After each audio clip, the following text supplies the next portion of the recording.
Merry Christmas everyone, how those legendary Camilla summons go.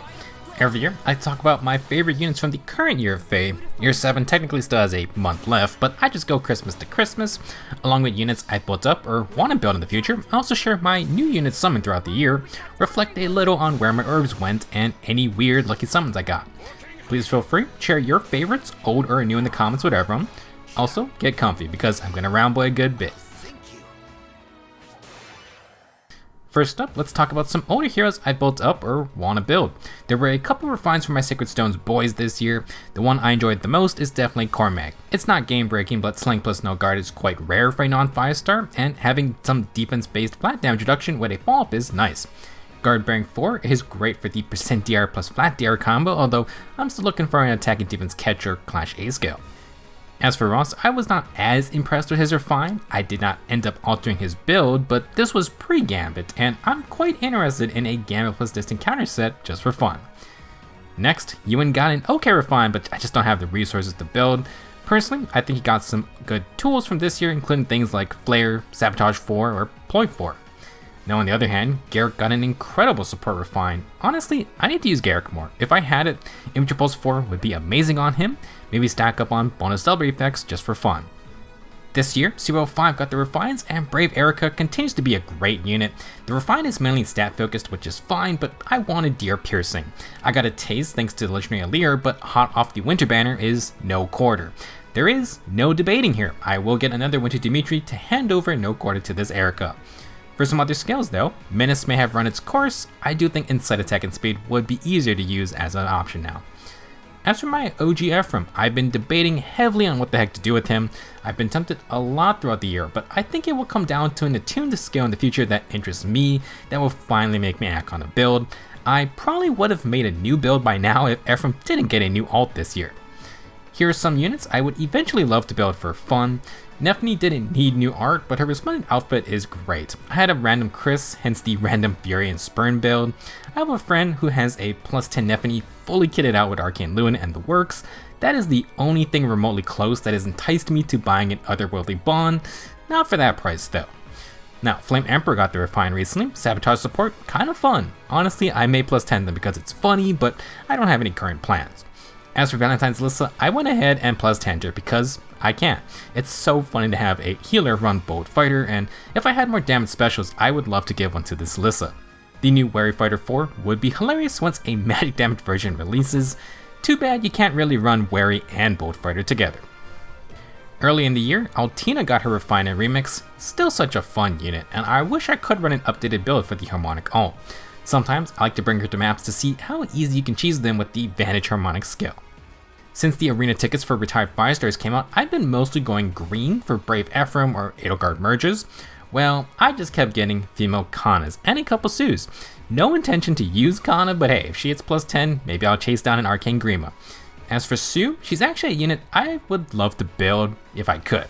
Her Refine has a pseudo Fire Sweep effect, after combat splash damage, and true damage. With Flared Spell and now Assassin Strike, I feel Sue could kinda just be a hilariously annoying unit. Last of my old unit showcases, I was saving up for Massos, but I did spend a bunch of them this year. These are what I picked up, they are not my current builds. For young Innis, I had to outfit him with some new fun options, and I currently am running Remote Sparrow with Brash 4 instead of No Follow. I usually like Times Pulse, but since I got Pledge, I've been trying out Quick Impulse for double special potential. Also, you got the fun Ninja Yumi Brave Bow. As for Legendary Ephraim, also got a Ninja Brave Lance since it was there.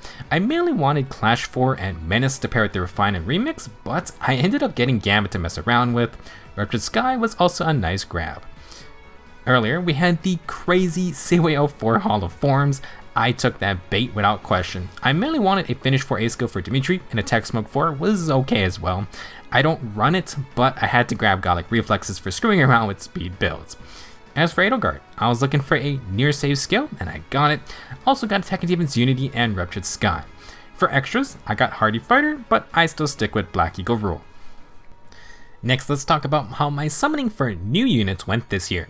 First up, Engage. Managed to get everyone except Chloe. I got her from a random summon later on though. Personally, I use Sailing the most. She's a great healing support, and I used her a bunch when clearing things like chain challenges. Alear is fun as well if you want to mess around with charge.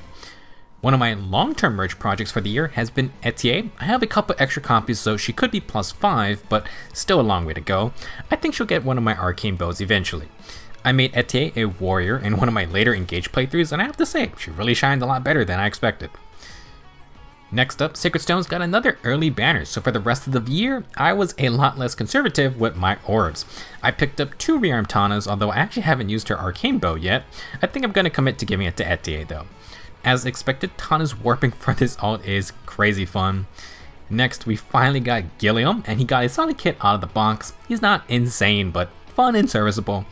As for Cyrene, I haven't really built her. Unfortunately, she's not a character I used much in Sacred Stones since you get her very late. In comparison, Vanessa is literally one of the first characters you get, so she's another merch project for me. Almost done, but I haven't fully decided on a build yet. It will probably be Arcane Lewin, but we'll see. Speaking of which, I got 2 rearmed Ingrids next. One went to Cormac for guard bearing, but I still have another for that future Arcane Lewin build. I didn't get him on this banner, but I did get a Felix this year. We'll probably use him for fodder, but it's tough when the game throws a plus speed one at you. For more arcane weapons, I did chase for a rearmed Fallen Crom. I got a surprise Onynkos as well, and even a Fallen Maria, but she's no longer with us. That will take us into summer. Was not expecting a more Sacred Summer units, but maybe they're cleaning them out for more games. Summer Ephraim is a hilarious unit with some interesting quirks. 4 movement, reverse vantage, and brave attacks. Definitely in line for no quarter, but Galeforce and Bonfire is fine for now. I did a lot of summoning on this banner, and I got a lucky female Shez. I still don't have legendary Shez, but I got a taste of that Swift Slice effective damage when an attack super boon to boot. Very fun unit. I also got some other summer ults, but we'll talk about them later. Not a banner unit, but Summer Male Shez is 100% on my would like to build list. If all my merch projects weren't blue, and I wasn't already working on a Shez related project, I may have done it, but taking it easy for now. Out of all the Gambit builds I would love to put together, Summer Male Shez is the one I'm really eyeing in most in the future. There's a lot of other fun Beastco options though. After summer, we got Engage banner number 2. Sadly, I couldn't get Citrine, but I got the Brodia Bros, got a nice plus attack Diamond, and I actually have 2 more copies I got randomly. Diamond's such an interesting unit, and I would love to use him more. I've been saving those copies for fodder, but maybe I'll merge him up if he wants to show up a couple more times. As for Alchrist, I only got 1 copy, but he's a great unit. He was one of my best units from my first Engage playthrough. Not sure what to do with his Arcane Darkbow just yet. I may have gone harder on the Brodian banner, but the following month was Choose Your Legend 7. As usual, I like to grab 1 copy of each winner. Very fun serial class this year with a lot of strong new mechanics like Soren's Assigned Decoy or the new Divine Vein Terrains. I didn't go for Mythic Govig, so Brave Govig is my go-to Time Snake for now. Sadly, I couldn't get extra copies, but I still have my free summon in my back pocket. I'm waiting to use it for fodder. Next up, we had Rearmed Plumeria, who I mainly grabbed for her Arcane Tome. A couple banners later, I ended up free summoning Attuned Triandra. Wasn't planning to get her, but absolutely a great pickup. I never got any of the other fairy dancers besides our 1 Peony, so having these 2 has been really good. Their 2 unique dances are pretty strong and fun to utilize. Before Triandra released, we had Halloween, and I did summon a bit there. Mainly wanted Timera, and got a great speed boon, but good lord, that HP Super Bane is nasty to look at. 33 HP on a non-healer is not great. As for Harmonicana, I got 2 copies. Prime or Gambit fodder is just too good to pass up. Our next seasonal banner was for the ninjas. I tried, I just could not get Ninja Heather. Instead, I got 3 Reynas. Also got another ninja we'll talk about later. As for Heroic Grow Ninja Saizo, man, another blue unit I want to build. Free-to-play lands inventory though are non-existent, so maybe I should just do it. It'll take another 2 to 3 years for the next one. The end and beginning of Book 7 came with some juicy arcane weapons I wanted. Gnugugap has a pretty good Beastco, so I actually may end up using her more. As for Rearmed Lucina, you may notice she is +1, and she has no quarter. Very fun unit by herself, but I did end up using Lucina's Axe for some builds that we'll talk about shortly. Last bit of summoning I did this year was our winter banner. Dimitri would be here, but no quarter was inheritable, so yeah. I am planning to go back for another copy, so if he wants to stick around, he better show up a lot more often. Same for you, Naka. Otherwise, units I'm keeping are Winter Edelgard and the Professors. Another year, another Wild Edelgard ult. This one isn't as sturdy, but her destructive capabilities are incredible, and she's just a full-on arsonist. Can't wait to use her and face her all of next year. As for Dual Winter Violet, I just wanted a copy because Nelsita's Far Saver is pretty strong, but I ended up with the worst nature. I guess that's what I get for sacrificing Dimitri. Throughout the year, we all get pity breakers and lucky summons. Here's a couple of mine. This year, I got 3 pairs of fun units. I think our free summon Duo Dogger on their New Year's rerun, and then Harmonic Leaf and Duo Hector, I believe came from various times we got free seasonal summons. I actually do use Leaf from time to time, especially for those limited hero battles. One of the pity breakers I just kept getting was Harden. I got 3 of this dude, but Search Bear and Kanto, is nice to have. I got a random Ymir, which is neat, and then I finally got my own Ira after all these years. Always fun to collect units who have made their mark on Fae history. For random Ascended ults, I got Tiki and Fur. Probably gonna use Fur for fodder, but Tiki's been pretty good for limited hero battles. From Legendary and Mythic banners, I got 3 Legendary Nanas. That's fine by me. After all these years, I also got a Gunthra, and then I got Atri and her big hat. Let's transition to Legendaries and Mythics I wanted to summon from this year. Legendary Hinoka has been a very fun unit. I wanted her mainly for cooldown support, but her flyer charge enabling has been causing some chaos this year. We'll see how long that will continue now that the professors are here, but still. Very simple full offensive kit with bar sweep safety. Gotta love Wings of Mercy 4 allowing even wilder warp plays. Next, Legendary Female Alir. My sole hope that the Brawling Gauntlet's Dream and Fae isn't dead, but at the same time, potentially a nail in the coffin. Dragon's Fist being magic damage which allows the dragon typing is super creative, and Alir actually doing her Kamehameha is a nice addition. Very fun kit, and I mainly wanted Alir for her DR piercing support. Even though it's tied to ally support, it's neat, and I was using it with my Brave Erica. We'll have to see what other units can engage with Alir for some fun special shenanigans. Speaking of specials, on the other side of the game, Mythic Veil interested me for her scout support. Regardless of the absurdity of the Winter Banner, being able to shut down pre-charged specials has been quite fun. Veil also has some percent DR for allies, and she herself has been a decent combat unit. With Temple Force partial DR Pierce, Veil has been a great magic damage tank against some glass cannons like Golvig. Still debating if I should try out Stillwater or Phantom Res for that support res check. Not that we had to summon for her, but in her short release, I've been quite impressed with Ratatoskr. Having some kind of anti-warp is neat, and she's a scary squirrel in combat too.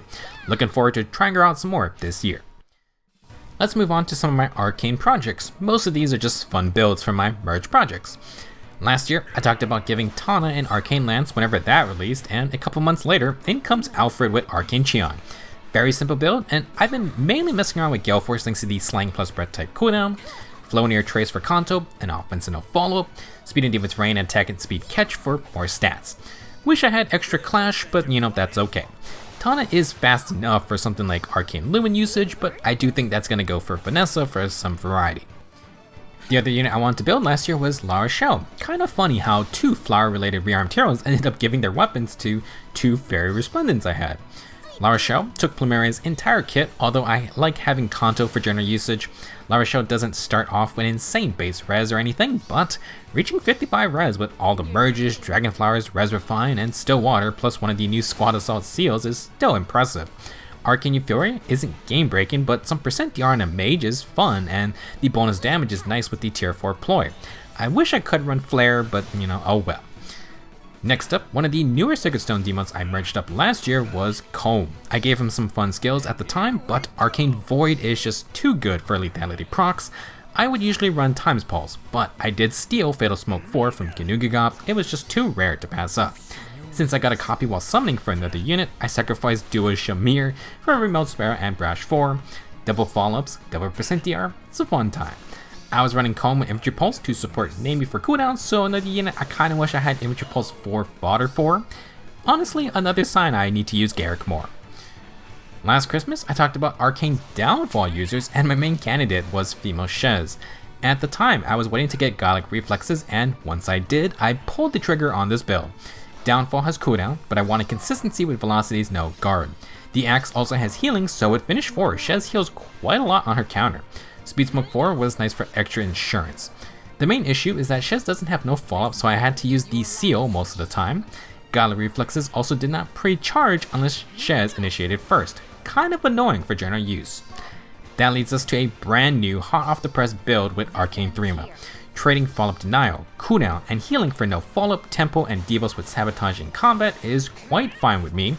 To solve the pre-charging woes, I sacrificed the Persevera for the new buffer 4, and upgrading to a tier 4 dodge has been very nice. C-skill is Panic Smoke 4 because I got that from a certain unit, but that could be Speed Smoke or something else like Pledge if I could get it. Also, you kinda need to mess around with seals, but that could be something like Extra Stats, Darting Breath, or even Mystic Boost, if I really want more healing. Shez still needs some support, but happy with this build overall, and I still have Ganglik's Distant Counter for general tanking. Still a little sad I couldn't get Legendary Shez this year, but hey, maybe I'll go build Summer Mail Shez in 2024.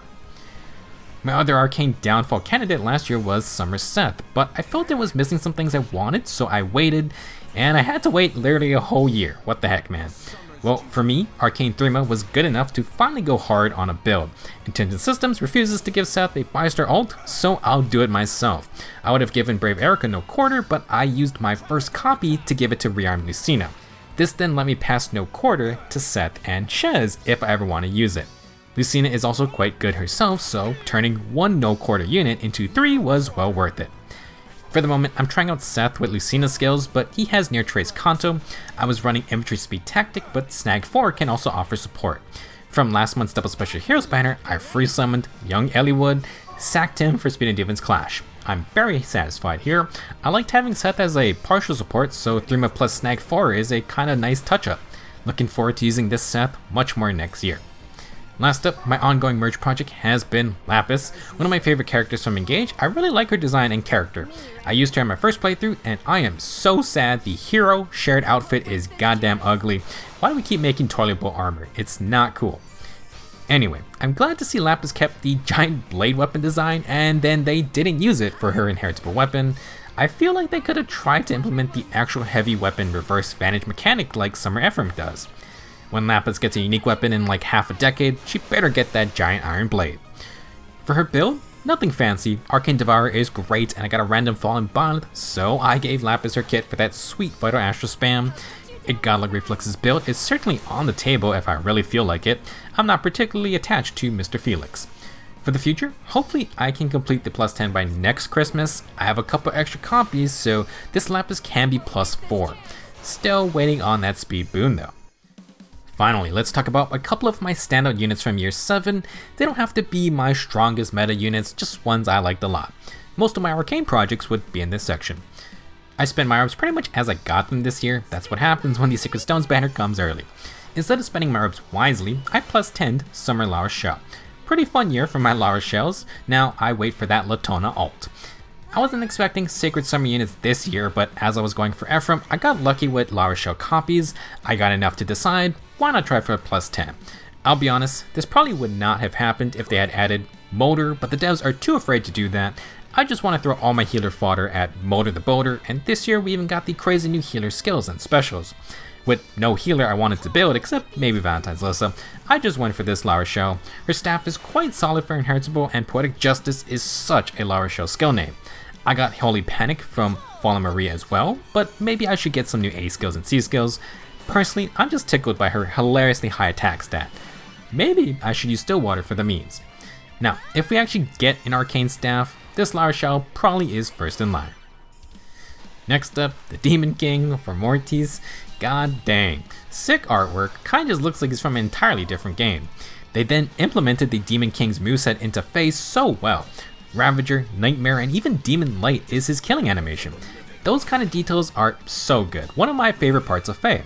As a unit, Beast Armor so he could get Distant Counter was creative, and then having the possessed Leon transform into the tiny Demon King sprite was so hilarious. Nightmare is fun, and I like that it's an incredibly powerful effect at the cost of some combat power.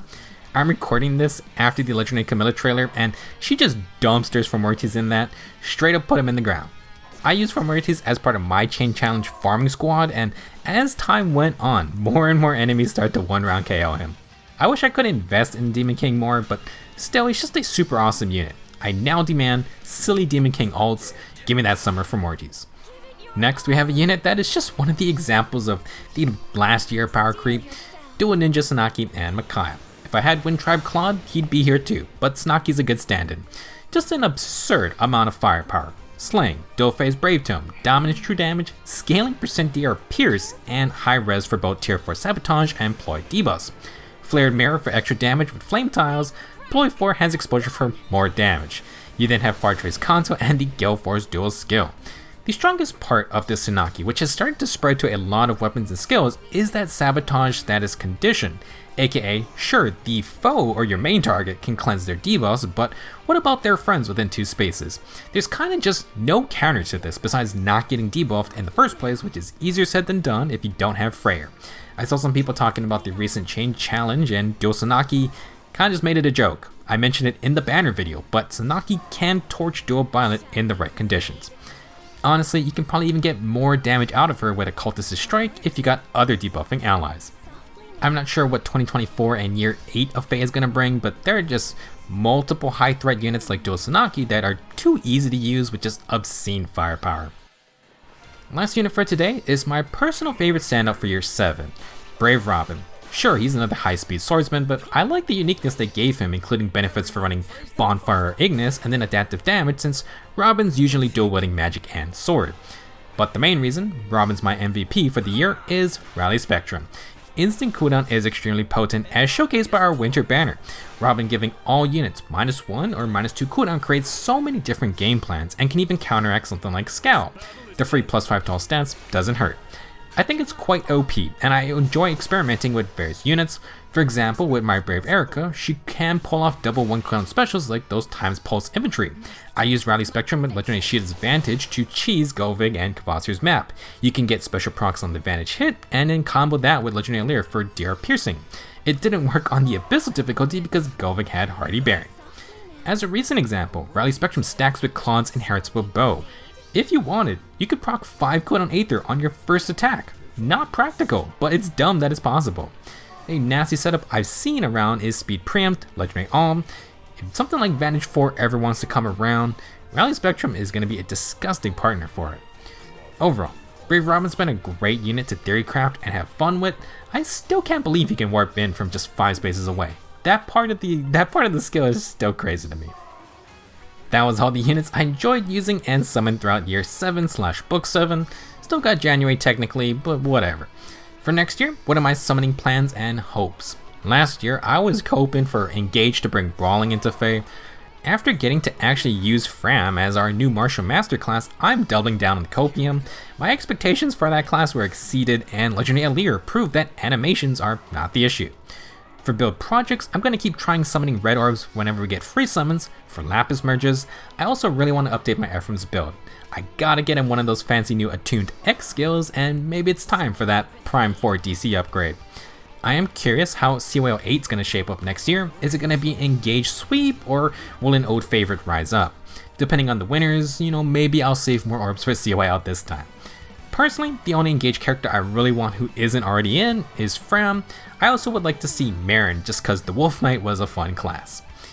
That's going to be it for this year's Fae Christmas special. Feel free to share your favorite units or any build projects you've been proud of. I'm sure Arcane Weapons have brought back a lot of older units for many players.